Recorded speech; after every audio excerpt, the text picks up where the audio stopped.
La evolución de la física, un libro de Albert Einstein y Leopold Infeld. Prólogo. Las tentativas del ser humano para comprender el mundo físico que le rodea son tan antiguas como su historia. Durante el siglo XVII, Galileo y Newton dieron un paso de gigante en ese sentido. Durante las 2 centurias siguientes, sus teorías permitieron un acelerado avance de la física, que culminó con los trabajos de Faraday y Maxwell sobre los fenómenos electromagnéticos.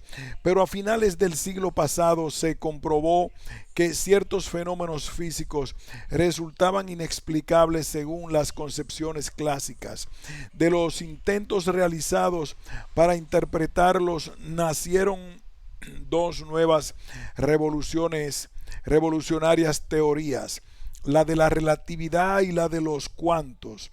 Los científicos que las hicieron posibles, uno destaca claramente: Albert Einstein, y con razón, porque él fue el creador de la primera y uno de los principales artífices de la segunda.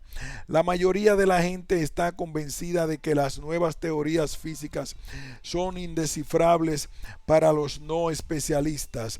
Muchos se mostrarían escépticos si alguien les dijera que en su esencia dichas teorías son tan comprensibles como los conceptos newtonianos que aprendieron en la escuela, aunque desde luego son muy pocos los que están capacitados para hacerlas comprender. Pues bien, no solo es posible escribir un libro en el que se expliquen los nuevos conocimientos de la física de un modo perfectamente comprensible para el no iniciado, sino que el propio Einstein, en colaboración con otro eminente físico, Leopold Infeld, escribió un texto de estas características. Prólogo. En este libro, La evolución de la física, el que nos honramos en ofrecer al lector de lengua española, en él Einstein e Infeld describen con un estilo claro y directo los principales conceptos de la física, dando un repaso a las etapas cubiertas por esta rama de la ciencia desde su primera edad de oro, la de Galileo y Newton. Este libro fue escrito en el ya lejano año de 1938, pero el tiempo no ha pasado para él. Cierto es que desde aquella fecha hasta hoy, diferentes ramas de la física han experimentado un desarrollo sin precedentes. Recordemos, por ejemplo, la electrónica o las partículas elementales, pero las teorías que forman su tronco principal siguen incólumes y es de prever que tendrán una larga vida. De todos modos, las escasas actualizaciones que el libro necesita se han añadido en forma de notas al pie de la página. Terminamos este prólogo haciendo nuestra una fase que Leopold Infeld escribió años después del fallecimiento de Einstein. Me siento muy feliz al comprobar que este libro sigue plenamente vivo después de su muerte. Los editores. Prefacio. Antes de empezar la lectura, espera usted con derecho que se le conteste a preguntas muy sencillas. ¿Con qué propósito ha sido escrito este libro? ¿Quién es el lector imaginario para el cual se escribió? Es difícil empezar contestando a estas preguntas de modo claro y convincente. Ello sería mucho más fácil, aunque superfluo, al final del libro. Nos resulta más sencillo decir lo que este libro no pretende ser. No hemos escrito un texto de física. Nuestra intención fue más bien describir a grandes rasgos las tentativas de la mente humana para encontrar una conexión entre el mundo de las ideas y el mundo de los fenómenos. Hemos tratado de mostrar las fuerzas activas que obligan a la ciencia a inventar ideas correspondientes a la realidad de nuestro mundo. Pero la explicación ha tenido que ser sencilla. Del laberinto de hechos y conceptos hemos tenido que elegir algún camino real que nos pareció más característico y significativo. Ha habido que omitir hechos y teorías que no se han alcanzado por este camino. Nos vimos forzados por nuestro objetivo general a efectuar una selección cuidadosa de hechos e ideas.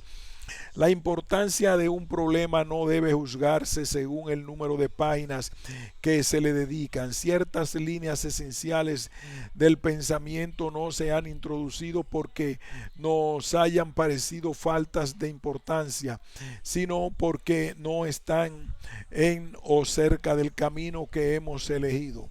Mientras escribíamos este libro hemos tenido largas discusiones sobre las características de nuestro lector y nos hemos preocupado bastante de él. Lo imaginábamos falto de todo conocimiento.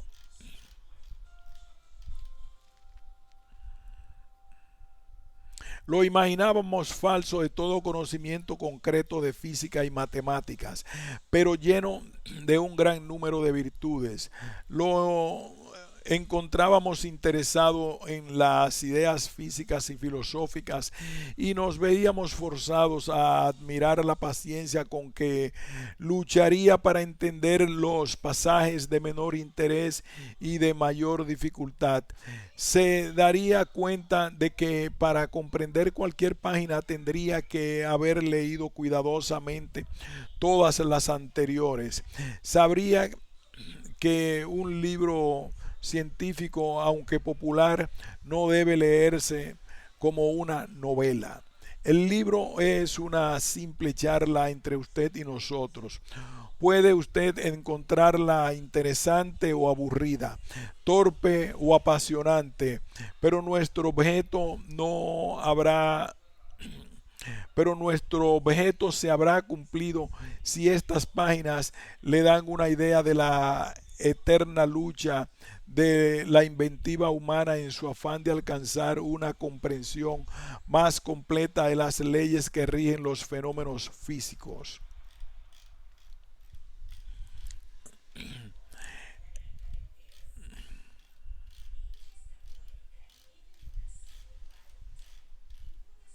Génesis y ascensión del punto de vista mecanicista. El gran misterio. Imaginemos una novela de misterio perfecta. Este tipo de relato presenta todos los datos y pistas esenciales y nos impulsa a descifrar el misterio por nuestra cuenta. Siguiendo la trama cuidadosamente, podremos aclararlo nosotros mismos un momento antes de que el autor nos dé la solución al final de la obra. Esta solución, contrariamente a los finales de las novelas baratas, nos resulta perfectamente lógica. Más aún, aparece en el preciso momento en que es esperada. Podemos comparar al lector de semejante libro con los hombres de ciencia quienes generación tras generación continúan buscando soluciones a los misterios del gran libro de la naturaleza. solo en parte y superficialmente. En realidad esta comparación no es válida y tendrá que abandonarse luego. El gran misterio permanece aún sin explicación. Ni siquiera podemos estar seguros de que tenga una solución final. La lectura nos ha hecho progresar mucho. Nos ha enseñado los rudimentos del lenguaje, de la naturaleza. Nos ha capacitado para interpretar muchas claves y ha sido una fuente de gozo y satisfacción en el avance menudo doloroso de la ciencia. A pesar del gran número de volúmenes leídos e interpretados, tenemos conciencia de estar lejos de haber alcanzado una solución completa, si en realidad existe. En cada etapa tratamos de encontrar una interpretación que tenga coherencia con las claves ya resueltas. Provisionalmente se han aceptado teorías que han explicado muchos hechos, pero no se, no se ha encontrado aún una solución general compatible con todas las claves conocidas. Muy a menudo una teoría que parecía perfecta resultó más adelante inadecuada a la luz de nuevos e inexplicables hechos. Cuanto más leemos, tanto más apreciamos la perfecta realización del libro, aun cuando la solución completa parece alejarse a medida que avanzamos hacia ella. En casi todas las novelas policíacas, desde la aparición del Conan Doyle, existe un momento en el cual el investigador ha reunido todos los datos que cree necesarios para resolver al menos una fase de su problema. Estos datos parecen a menudo completamente extraños, incoherentes y sin relación alguna entre sí, pero el gran detective se da cuenta, sin embargo, de que no necesita por el momento acumular más datos y de que llegará a su correlación con pensar y solo pensar sobre la investigación que le ocupa.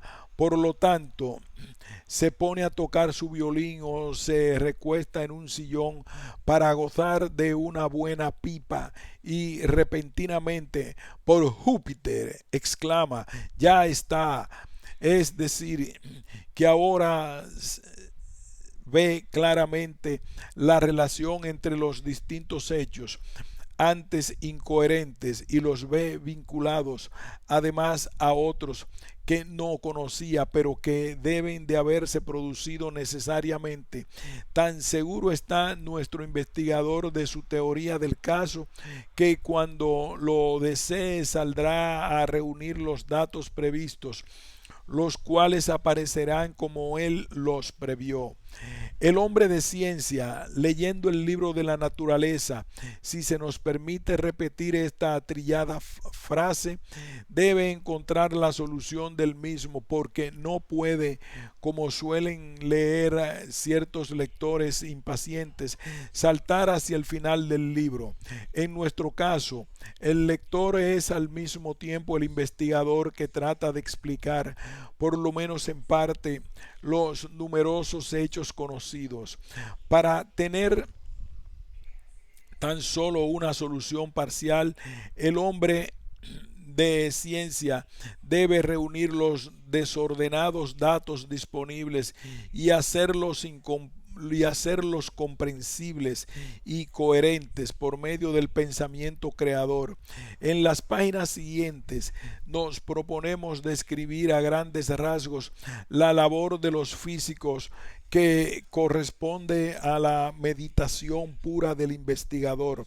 Nos ocuparemos principalmente del papel de los pensamientos e ideas en la búsqueda aventurada del conocimiento del mundo físico.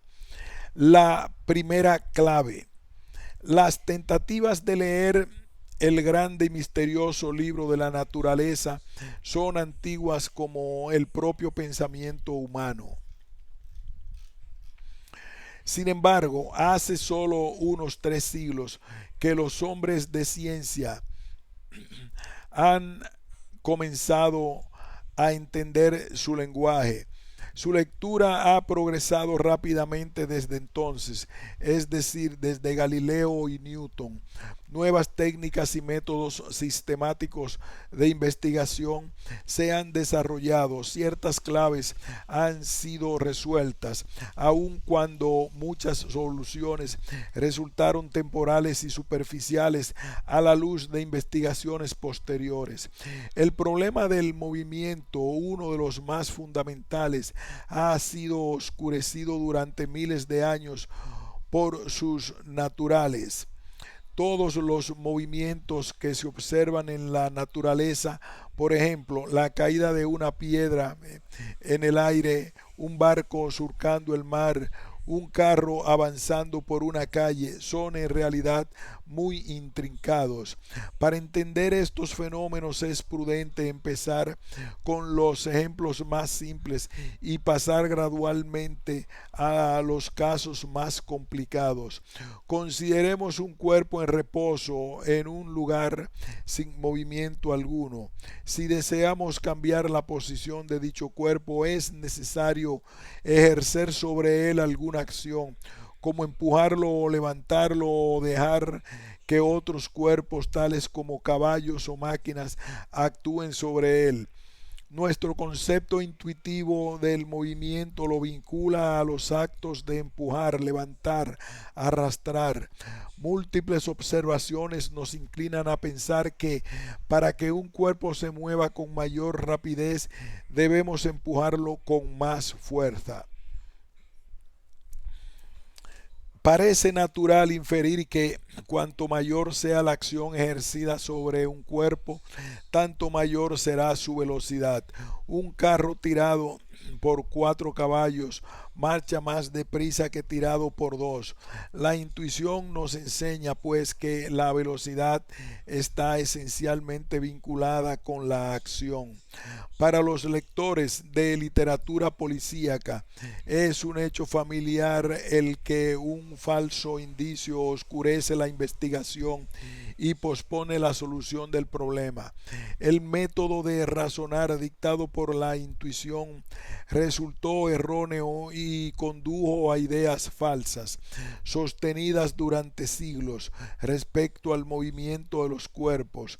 La gran autoridad de Aristóteles fue quizás la razón primordial que hizo perpetuar este error durante siglos. En efecto, en su mecánica puede leerse: el cuerpo en movimiento se detiene cuando la fuerza que lo empuja deja de actuar.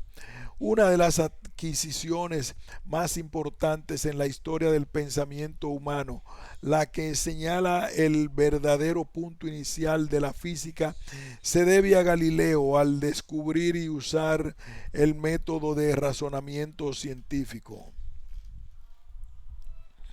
Este descubrimiento nos enseñó que no siempre debemos creer que las conclusiones intuitivas basadas en la observación inmediata pues conducen a menudo a equivocaciones.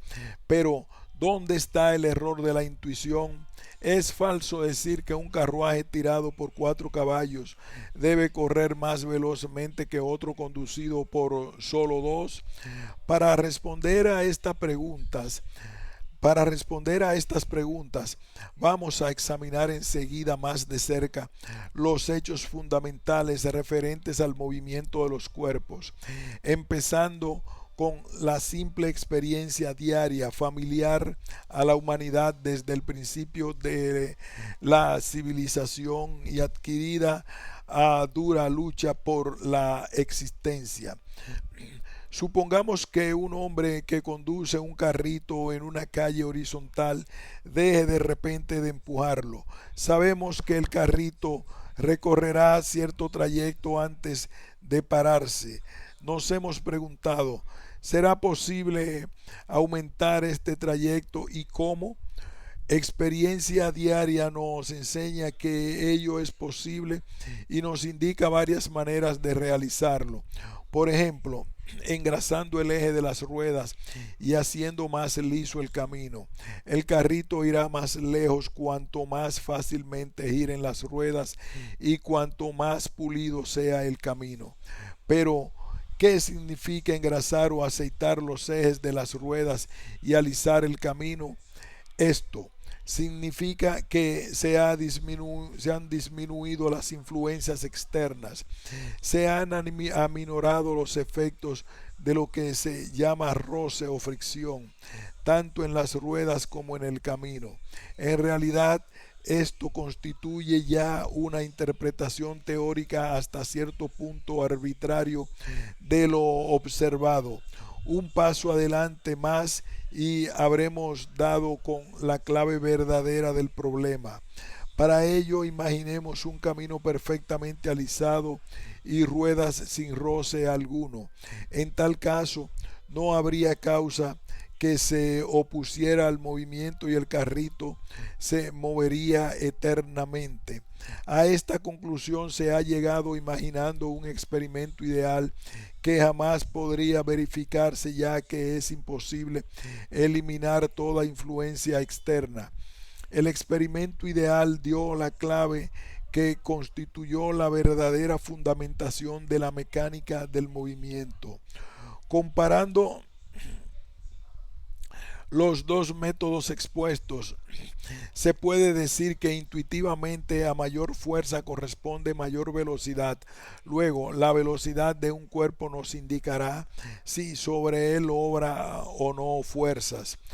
Según la clave descubierta por Galileo, si un cuerpo no es empujado o arrastrado, en suma, si sobre él no actúan fuerzas exteriores, se mueve uniformemente, es decir, con velocidad constante y en línea recta. Por tanto, la velocidad de un cuerpo no es indicio de que sobre él actúen o no fuerzas exteriores. La conclusión de Galileo, que es la correcta, la formuló una generación después.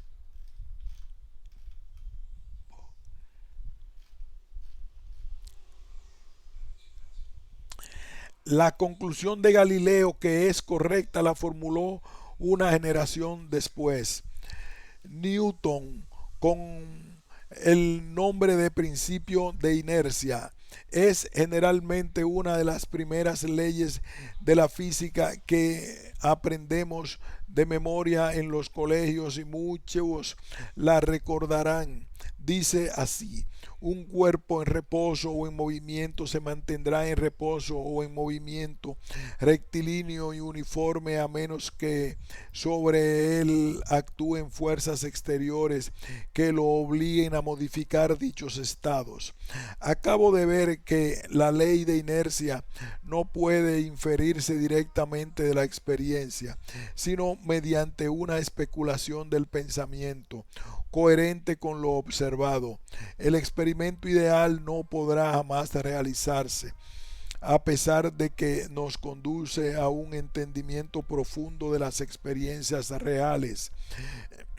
De entre la variedad de los complejos movimientos que encontramos en el mundo que nos rodea,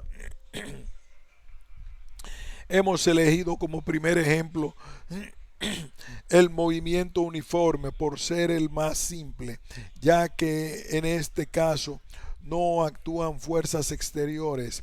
Las condiciones que determinan el movimiento uniforme no pueden, sin embargo, obtenerse. Una piedra que arrojemos desde lo alto de una torre, un carro que empujemos a lo largo de una calle, no se moverán uniformemente porque nos es imposible eliminar las influencias exteriores. En una buena novela de misterio, la clave más evidente conduce a menudo a suposiciones erróneas. En nuestro intento de entender las leyes de la naturaleza, encontramos también que la explicación intuitiva más evidente es a menudo equivocada. El pensamiento crea una imagen del universo enteramente cambiante. La contribución de Galileo consiste en haber destruido el punto de vista intuitivo que reemplazó por uno nuevo. En eso estriba la importancia del descubrimiento de Galileo. Aquí se nos presenta inmediatamente un nuevo problema. ¿Qué cosa es ¿Qué cosa en el movimiento de un cuerpo indicará la acción de fuerzas exteriores si la velocidad no la revela? La respuesta a esta pregunta la encontró Galileo, pero se debe a Newton su formulación precisa, que constituye una guía más en nuestra investigación. Para descubrir dicha respuesta debemos analizar ahora más profundamente el caso del carrito en movimiento sobre una calle perfectamente lisa. En nuestro experimento ideal, la uniformidad del movimiento se debía a la ausencia de toda fuerza externa. Imaginemos que nuestro móvil reciba un impulso en el sentido de su desplazamiento. ¿Qué sucederá entonces? Resulta obvio que su velocidad aumentará. En cambio, un empuje en sentido opuesto hará disminuir su velocidad. En el primer caso el carrito aceleró y en el segundo aminoró su velocidad. De esto surge en el acto la conclusión siguiente. La acción de una fuerza exterior se traduce en un cambio de velocidad. Luego, no es la velocidad misma, sino su variación, lo que resulta como consecuencia de la acción de empujar o arrastrar. Galileo lo vio claramente y escribió en su obra Dos ciencias nuevas. Toda velocidad, una vez impartida a un cuerpo, se conservará sin alteración mientras no existan causas externas de aceleración o frenado, condición que se cumple solamente sobre los planos horizontales, pues el movimiento de un cuerpo que cae por una pendiente se acelera, mientras que el movimiento hacia arriba se frena. De esto se infiere que el movimiento sobre un plano horizontal es perpetuo, pues si la velocidad es uniforme, no puede disminuirse o mermarse y menos aún destruirse.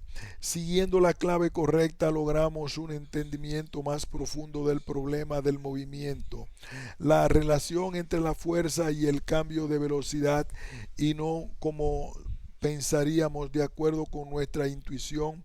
La relación entre la fuerza y la velocidad misma constituye la base de la mecánica clásica, tal como fue formulada por Newton.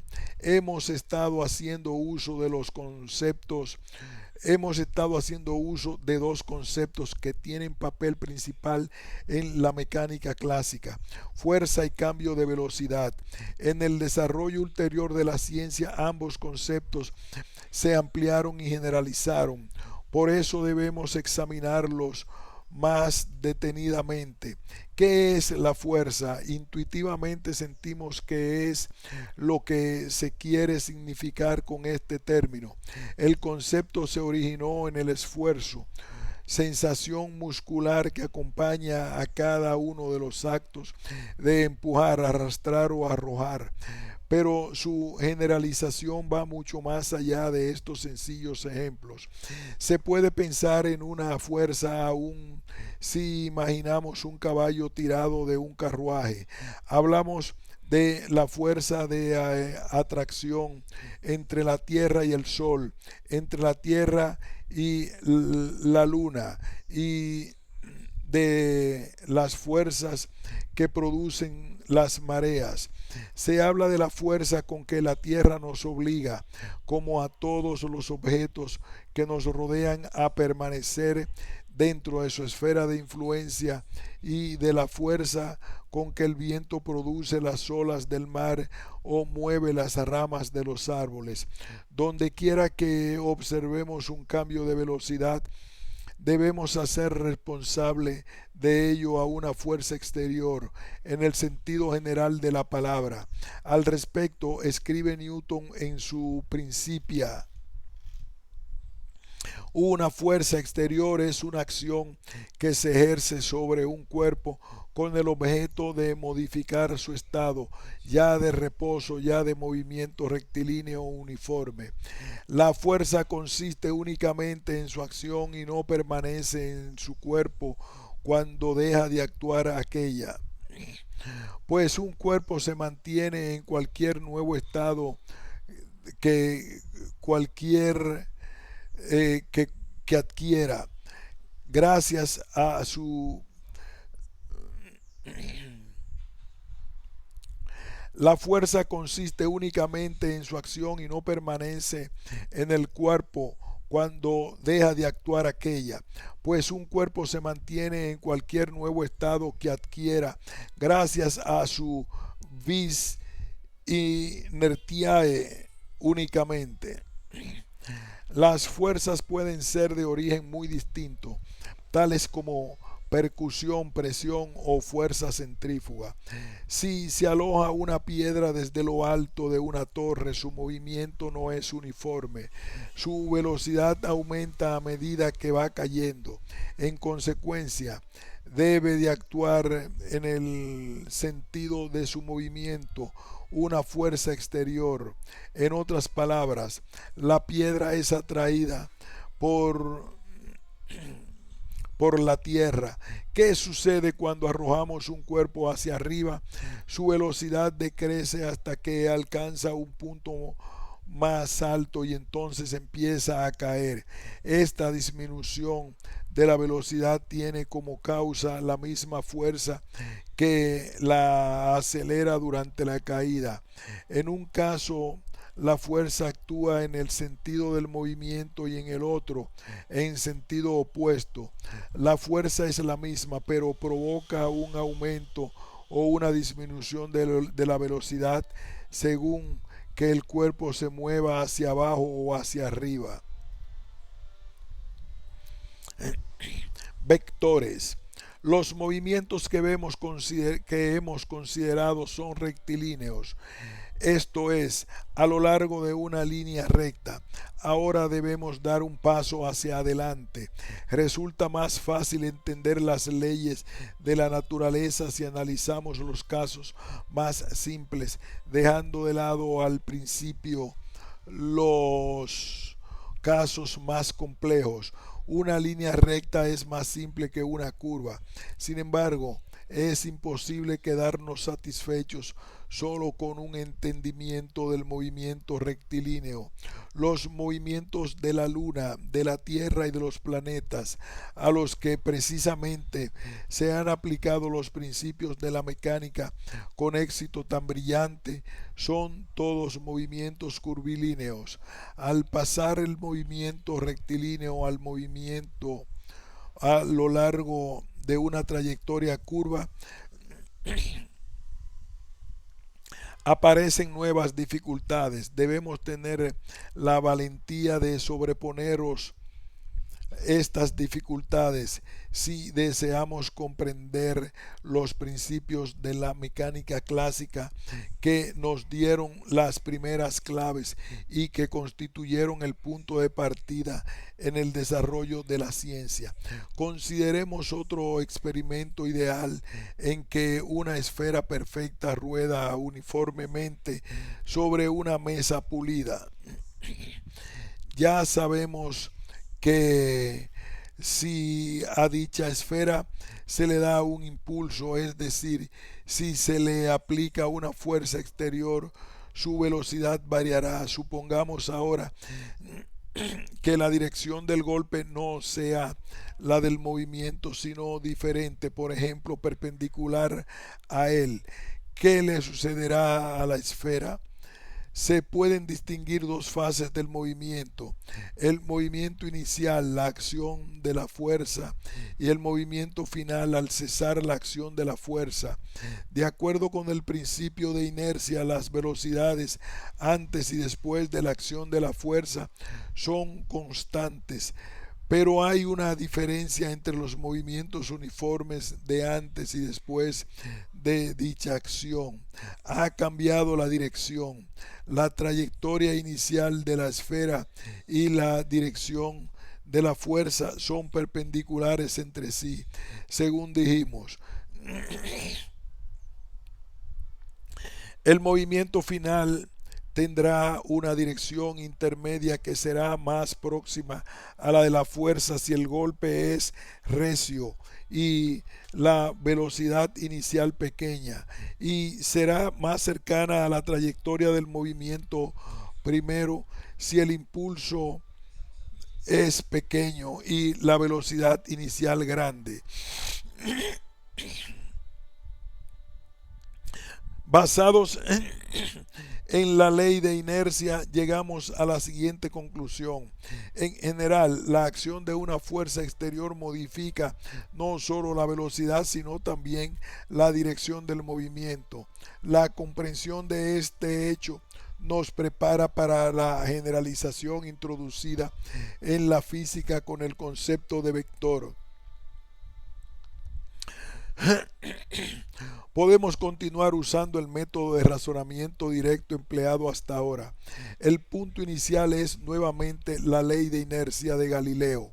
Estamos lejos aún de haber agotado las consecuencias de esta valiosa clave del arduo problema del movimiento. Consideremos dos esferas en movimiento en distintas direcciones sobre una mesa pulida. Concretando, supongamos que dichas direcciones son perpendiculares. Como no obran fuerzas exteriores, los movimientos serán perfectamente uniformes. Supongamos además que tienen la misma velocidad, esto es, que ambas recorran la misma distancia en el mismo tiempo, pero ¿es correcto decir que ambas esferas tienen la misma velocidad? La respuesta puede ser afirmativa o negativa. Si los velocímetros de dos automóviles señalan 40 kilómetros por hora cada uno, es costumbre que ambos coches corren con igual rapidez o velocidad, sin tener en cuenta las direcciones en que se marchan. Pero la ciencia se ve obligada a crear su propio lenguaje, sus propios conceptos para uso exclusivo. Los conceptos científicos comienzan a menudo con los que usan en el lenguaje ordinario para expresar los hechos cotidianos, pero se desarrollan de modo diferente, se transforman, pierden la ambigüedad usual en el lenguaje común, ganando exactitud para poder ser aplicados al pensamiento científico. Desde este punto de vista resulta ventajoso decir que las velocidades de las dos esferas que se mueven en distintas direcciones son distintas, aun cuando sea cosa puramente convencional. Es más conveniente decir que cuatro automóviles que se alejan de una misma plaza de estacionamiento por distintas carreteras no llevan las mismas velocidades, aun cuando su rapidez registrada por los velocímetros sea en todos 40 kilómetros por hora. Esta diferencia entre rapidez y velocidad ilustra cómo la física, empezando con un concepto que se usa en la vida diaria, lo modifica de tal manera que resulta fructífero en el desarrollo ulterior de la ciencia. El resultado de medir cierta longitud se expresa como determinado número de unidades. El peso de un objeto, 2 kilos y 300 gramos, determinado intervalo de tiempo, se dará en tantos minutos y segundos. En cada uno de estos casos, el resultado de la medida es expresado por un número. Un número solo es, sin embargo, insuficiente para describir algunos conceptos físicos. El reconocimiento de este hecho marca el notable progreso en la investigación científica. Para caracterizar una velocidad es tan esencial indicar su dirección como el número que determina su valor. Tal magnitud se llama vectorial. Se representa por una flecha o vector. El decir, es decir, la velocidad puede ser representada por una flecha o vector cuya longitud en determinada escala o unidad mide su rapidez y cuya dirección es la del movimiento. Si cuatro automóviles divergen con igual rapidez partiendo de un mismo lugar, sus velocidades pueden representarse en cuatro vectores de igual longitud como los de alguna figura. En la escala usada en un centímetro corresponde a 20 kilómetros por hora. De esta manera, cualquier velocidad puede estar representada por un vector inversamente dada la escala. Se puede determinar el valor de la velocidad por el vector que la representa. Si dos automóviles se cruzan en el camino y los velocímetros de ambos coches marcan 50 kilómetros por hora, caracterizamos sus velocidades por medio de dos vectores que se diferencian por el sentido opuesto que señalan sus flechas.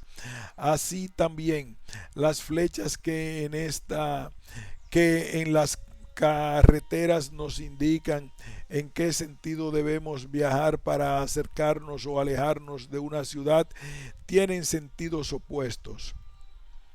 Todos los trenes que con igual rapidez se mueven hacia una ciudad y se encuentran en distintas estaciones sobre una misma vía o sobre vías paralelas tienen una misma velocidad y todos ellos pueden estar representados con un mismo vector.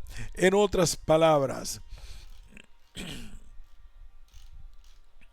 de acuerdo con la convención aceptada, los vectores pueden considerarse como iguales, pues están sobre una misma recta o rectas paralelas, tienen igual longitud y la misma dirección. En la figura, varios vectores diferentes entre sí por ser de distinta longitud o diferente dirección o ambas cosas a la vez. Los mismos vectores están dibujados partiendo de un punto común. Como el punto de origen no hace al caso, estos vectores pueden representar las velocidades de cuatro automóviles que se alejan de un mismo lugar o las velocidades de cuatro coches que en distintos lugares de un país viajan con las velocidades y en las direcciones indicadas.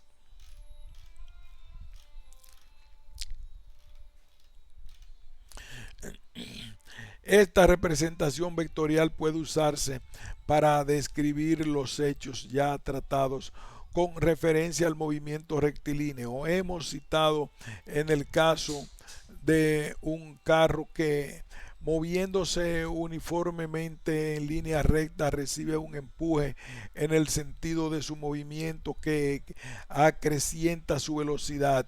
Esto puede representarse gráficamente por medio de dos vectores como los de una figura. El más corto corresponde a la velocidad primitiva y el más largo de igual dirección y sentido que el anterior a la velocidad después del empuje.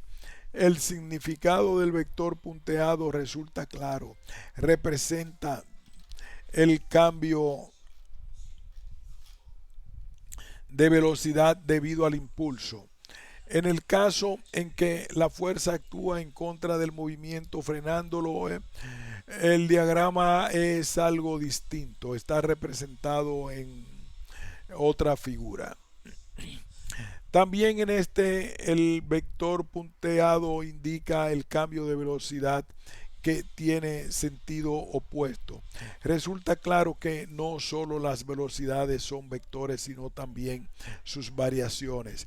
Pero todo cambio de velocidad se debe a la acción de una fuerza exterior. Luego la fuerza debe estar representada también por un vector. Con el fin de caracterizar la fuerza, no es suficiente establecer la intensidad del empuje, tenemos que especificar su dirección. La fuerza, repetimos, como la velocidad o su cambio se representa por un vector y no por un número solamente. El vector que representa la fuerza exterior que actúa sobre el carro de nuestro ejemplo debe tener el mismo sentido que el cambio de velocidad.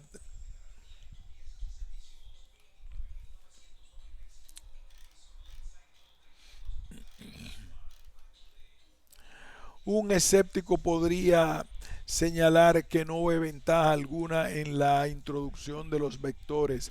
Todo lo que acabamos de expresar viene a ser solo una traducción a un lenguaje complicado y desusado de los hechos previamente conocidos. Reconocemos que a esta altura de nuestra exposición sería ciertamente difícil convencerlo de que está equivocado, pero veremos que precisamente este extraño lenguaje conduce a una generalización importante en la cual los vectores desempeñan un papel esencial. El enigma del movimiento. Mientras nos ocupemos únicamente del movimiento en línea recta, estaremos lejos de comprender los movimientos observados en la naturaleza. Para entenderlos nos vemos obligados a estudiar movimientos sobre trayectorias curvas y determinar las leyes que los rigen. Esto no es asunto fácil. En el caso del movimiento rectilíneo, nuestros conceptos de velocidad, cambio de velocidad y fuerza resultaron muy útiles, pero no se ve inmediatamente cómo los podremos aplicar al caso de trayectorias curvilíneas.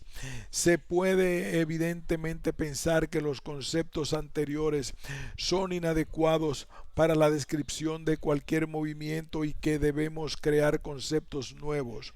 ¿Nos convendrá seguir el camino anterior o buscar otro?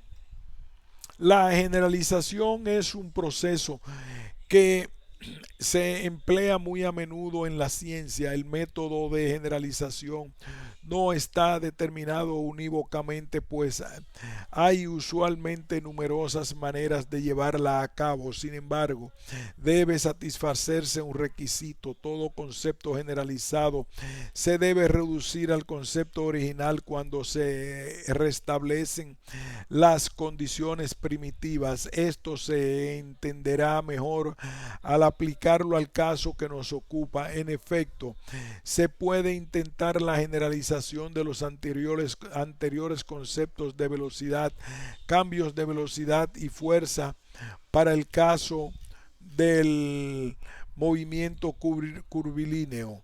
Cuando se habla de curvas, técnicamente se incluye entre ellas a las líneas rectas. La recta es un caso particular y trivial del concepto más general de curva. Luego, si introducimos la velocidad, el cambio de velocidad y la fuerza para el movimiento curvilíneo, estos conceptos quedan automáticamente definidos también para el movimiento rectilíneo, pero este resultado no tiene que contradecir los previamente obtenidos. Si la curva se transforma en una línea recta, todos los conceptos generalizados tienen que transformarse en los que usamos en la descripción del movimiento rectilíneo. Esta restricción no es suficiente para determinar la generalización unívocamente. Deja abiertas muchas posibilidades. La historia de la ciencia nos enseña que las generalizaciones más simples resultan a veces adecuadas y otras veces no. En nuestro caso, resulta relativamente simple acertar con la generalización correcta. Los nuevos conceptos probaron su utilidad al permitirnos entender el movimiento de un cuerpo arrojado en el aire, como el movimiento de los cuerpos celestes, etcétera. ¿Qué significan la palabra velocidad, cambio de velocidad y fuerza en el caso del movimiento curvilíneo? Empecemos con el concepto de velocidad. Supongamos que un cuerpo muy pequeño se mueve de izquierda a derecha describiendo una curva de una figura. Un cuerpo pequeño se llama a menudo partícula. El punto sobre la curva de esta figura indica la posición de la partícula en cierto instante. ¿Cómo es la velocidad correspondiente a esta posición y a este tiempo? La clave descubierta por Galileo nos insinúa la solución del problema. Una vez más, tenemos que usar nuestra imaginación y pensar en una experiencia ideal. La partícula se mueve sobre la curva de izquierda a derecha bajo la influencia de fuerzas exteriores. Supongamos que en un instante dado dejan de obrar sobre la partícula todas las fuerzas. De acuerdo con el principio de inercia, el movimiento a partir de ese instante debe ser uniforme.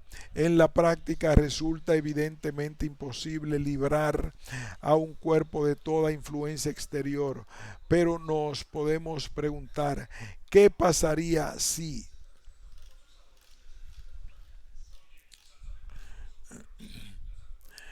¿Qué pasaría si juzgar la validez de nuestra conjetura por las conclusiones que ella que de ella pueden derivar y por su acuerdo con la experimentación? El vector indica la dirección imaginada del movimiento uniforme si se anulan todas las fuerzas exteriores. En la dirección de las tangentes al punto de la curva que ocupa la partícula en el instante de desaparecer las fuerzas. Si se observa el movimiento de una partícula con un microscopio, se ve una parte muy pequeña de la curva que aparece como un minúsculo segmento rectilíneo. La tangente es su prolongación. Por lo tanto, el vector de la figura representa la velocidad en un instante determinado. Es decir, el vector velocidad está sobre la tangente a la trayectoria. Su longitud da la magnitud de la velocidad, o sea, la rapidez indicada, por ejemplo, por el velocímetro de un auto. Nuestro experimento ideal de destruir el movimiento con el objeto de encontrar el vector velocidad no debe tomarse demasiado literalmente.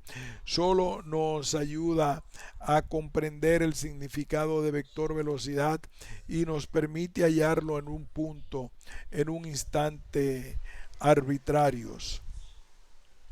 En la figura se muestra un vector velocidad correspondiente a tres posiciones diferentes de la partícula móvil sobre la curva trayectoria. En este caso, además de la dirección, varían también la magnitud de la velocidad, lo que se representa con las distintas longitudes de los tres vectores 1, 2 y 3.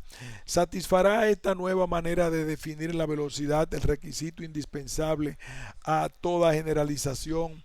Esto es, se reduce el concepto primitivo de la velocidad si la curva se transforma en una recta.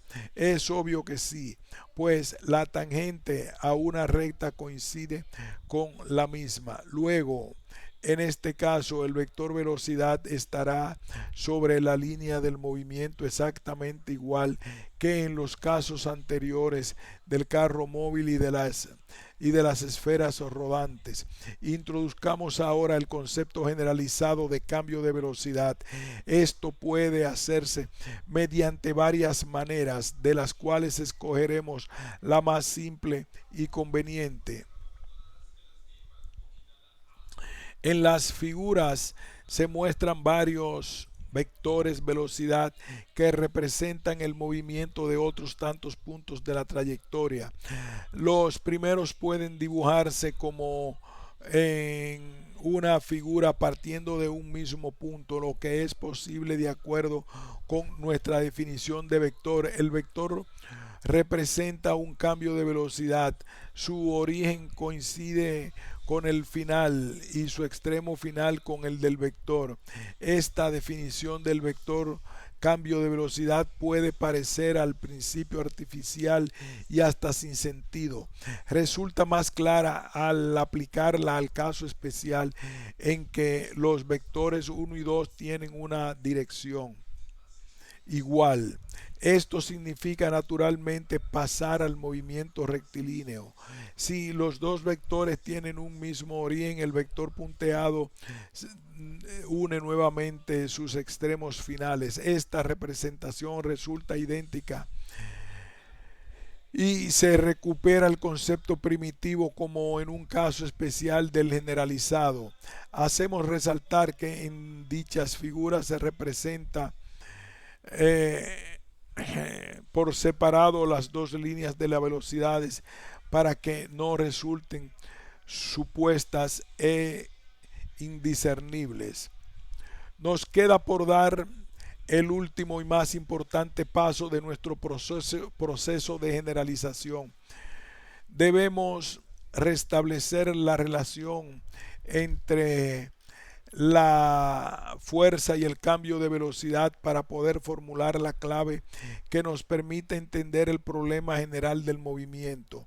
La clave de la interpretación del movimiento rectilíneo es simple. Fuerzas exteriores son responsables de los cambios de velocidad. El vector fuerza tiene la misma dirección y sentido que estos cambios. ¿Y cuál será la clave que resuelva el problema del movimiento curvilíneo? Exactamente la misma. La única diferencia es que el cambio de velocidad tiene aquí un significado más amplio. Un vistazo aclara este punto perfectamente. Si se conoce la velocidad en todos los puntos de la trayectoria, se puede deducir en el acto la dirección de la fuerza en un punto cualquiera. Para esto hay que trazar vectores de la velocidad correspondiente a dos instantes separados por un lapso pequeñísimo y por ende referentes a dos posiciones muy próximas entre sí. La flecha que parte del final del primer vector y, y termina en el del segundo da la dirección y sentido de la fuerza actuante. Pero es esencial, repetimos, que los dos vectores velocidad que tomen estén separados por un intervalo de tiempo muy corto. El análisis riguroso de las expresiones muy cerca y muy corto no es tan fácil. Fue precisamente este análisis el que condujo a Newton y Leibniz al descubrimiento del cálculo diferencial, que es la senda trabajosa y árida que lleva a la generalización de la clave de Galileo. No podemos mostrar aquí cuán simples y fructíferas han resultado las consecuencias de esta generalización. Si su aplicación conduce a una explicación simple y convincente de muchos hechos antes incoherentes e inteligibles, entre la gran diversidad de movimientos tomaremos uno de los más simples, al que aplicaremos para una interpretación la ley que acabamos de formular. Una bala de cañón, una piedra lanzada con cierta inclinación, un chorro de agua que emerge de una manguera describen conocidas trayectorias del mismo tipo. La parábola. Imaginemos una velocidad